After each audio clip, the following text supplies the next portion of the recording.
Welcome to the Learning Pines YouTube. We hope this video helps. You start by getting the essentials in place. Enable the Google Sheets API and create credentials so your app can talk to Google.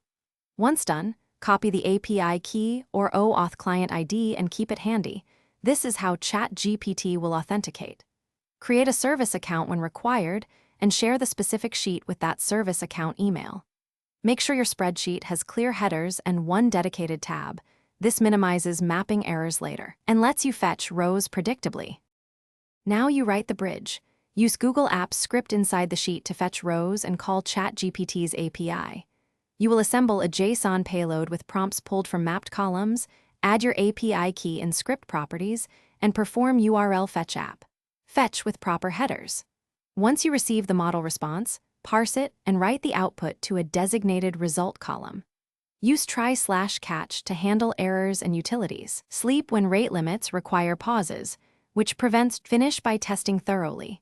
Run your script on a few rows and inspect the outputs and execution logs to confirm prompts, responses, and cell rights are correct. Once confident, set a trigger, time-based or on edit to automate calls. Make sure to monitor quota usage and add exponential backoff for retries if needed.